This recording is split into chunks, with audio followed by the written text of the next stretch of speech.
ओम नमः शिवाय। जय भोलेनाथ, जय शिव शंकर।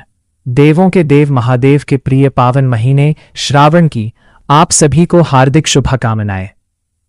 क्या आप जानते हैं कि भगवान शिव को सावन का महीना सबसे प्रिय क्यों है? इस महीने में की गई शिव आराधना का क्या फल मिलता है और सावन महात्म्य की कथा सुनने और सुनाने से कौन कौन से पुण्य प्राप्त होते हैं? आइए आज हम श्रद्धा और भक्ति के साथ सुनते हैं सावन महात्म्य की पवित्र कथा। पहला अध्याय। शौनक बोले, हे सूत, हे महाभाग, हे व्यास शिष्य, आपके मुख कमल से अनेक आख्यानों को सुनते हुए हम लोगों की तृप्ति नहीं होती है, अपितु बार बार सुनाने की इच्छा बढ़ती जा रही है। तुला राशि में स्थित सूर्य में कार्तिक मास का महात्म्य, मकर राशि में माघ मास का महात्म्य और मेष राशि में स्थित सूर्य में वैशाख मास का महात्म्य और इसके साथ उन मासों के जो भी धर्म हैं उन्हें आपने भली भांति कह दिया। यदि आपके मत में इनसे भी अधिक महिमामय कोई मास हो तथा भगवत प्रिय कोई धर्म हो तो आप उसे अवश्य कहिए, जिसे सुनकर कुछ अन्य सुनने की हमारी इच्छा ना हो। वक्ता को श्रद्धालु श्रोता के समक्ष कुछ भी छिपाना नहीं चाहिए। सूत जी बोले, हे मुनियों, आप सभी लोग सुने, मैं आप लोगों के वाक्य गौरव से अत्यंत संतुष्ट हूं। आप लोगों के समक्ष मेरे लिए कुछ भी गोपनीय नहीं है। दम रहित होना, आस्तिकता, शठता का परित्याग, उत्तम भक्ति, सुनने की इच्छा, विनम्रता, ब्राह्मणों के प्रति भक्ति परायता, सुशीलता, मन की स्थिरता, पवित्रता, तपस्विता और अनसूया, ये श्रोता के 12 गुण बताए गए हैं। ये सभी आप लोगों में विद्यमान है, अतः मैं आप लोगों पर प्रसन्न होकर उस तत्व का वर्णन करता हूं। एक समय प्रतिभाशाली सनत कुमार ने धर्म को जानने की इच्छा से परम भक्ति से युक्त होकर विनम्रतापूर्वक ईश्वर भगवान शिव से पूछा। सनत कुमार बोले, योगियों के द्वारा आराधनीय चरण कमल वाले हे देवदेव, हे महाभाग, हमने आपसे अनेक व्रतों तथा बहुत प्रकार के धर्मों का श्रवण किया, फिर भी हम लोगों के मन में सुनने की अभिलाषा है। 12 मासों में जो मास सबसे श्रेष्ठ, आपकी अत्यंत प्रीति कराने वाला, सभी कर्मों की सिद्धि देने वाला हो और अन्य मास में किया गया कर्म यदि इस मास में किया जाए तो वह अनंत फल प्रदान कराने वाला हो, हे देव, उस मास को बताने की कृपा कीजिए। साथ ही लोकानुग्रह की कामना से उस मास के सभी धर्मों का भी वर्णन कीजिए। ईश्वर बोले, हे सनत कुमार, मैं अत्यंत गोपनीय भी आपको बताऊंगा। हे सुव्रत, हे विधिनंदन, मैं आपकी श्रवणेच्छा तथा भक्ति से प्रसन्न हूं। 12 मासों में श्रावण मास मुझे अत्यंत प्रिय है। इसका महात्म्य सुनने योग्य है, अतः इसे श्रावण कहा गया है। इस मास में श्रावण नक्षत्र युक्त पूर्णिमा होती है, इस कारण से भी इसे श्रावण कहा गया है। इसके महात्म्य के श्रवण मात्र से यह सिद्धि प्रदान करने वाला है, इसलिए भी यह श्रावण संज्ञा वाला है। निर्मलता गुण के कारण यह आकाश के सदृश है। इस श्रावण मास के धर्मों की गणना करने में इस पृथ्वीलोक में कौन समर्थ हो सकता है?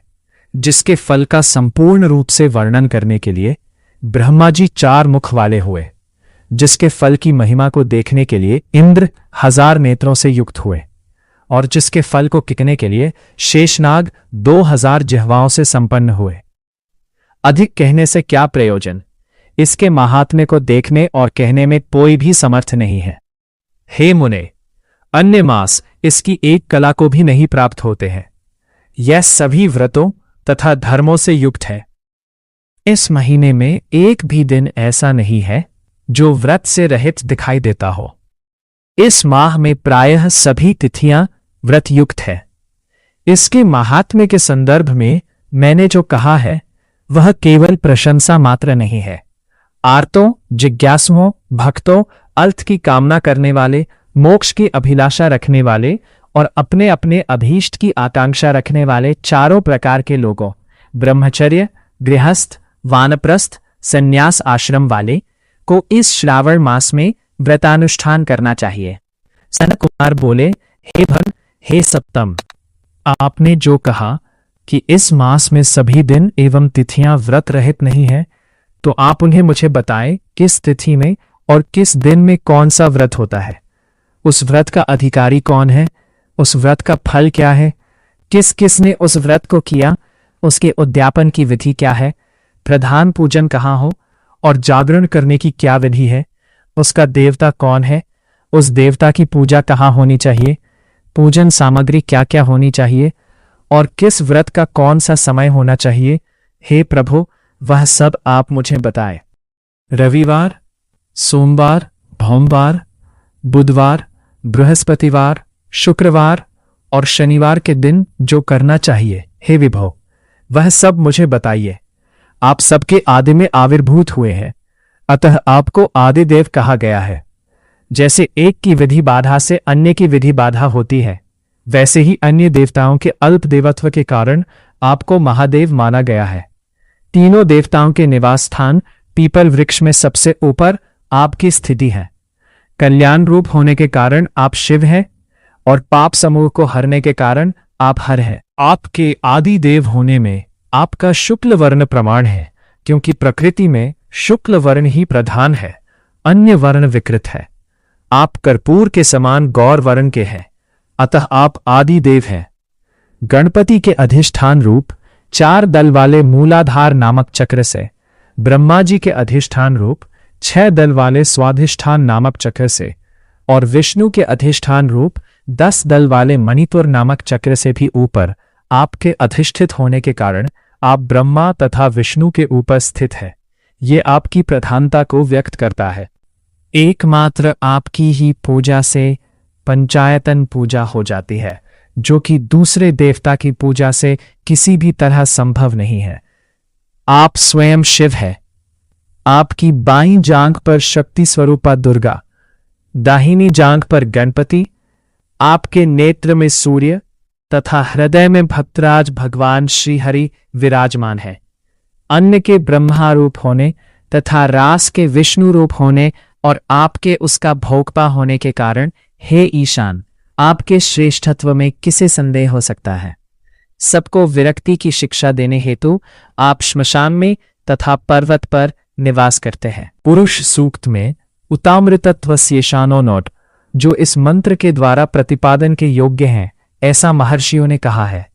जगत का संहार करने वाले हालाहल को गले में किसने धारण किया? महाप्रलय की कालाग्नि को अपने मस्तक पर धारण करने में कौन समर्थ था? संसार रूप अंधकूप में पतन के हेतु कामदेव को किसने भस्म किया? आप ऐसे हैं कि आपकी महिमा का वर्णन करने में कौन समर्थ है? एक तुच्छ प्राणी मैं करोड़ों जन्मों में भी आपके प्रभाव का वर्णन नहीं कर सकता। अतः आप मेरे ऊपर कृपा करके मेरे प्रश्नों को बताएं। इस प्रकार श्री स्कंद पुराण के अंतर्गत ईश्वर सनत कुमार संवाद में श्रावण मास महात्म्य में पहला अध्याय पूर्ण हुआ।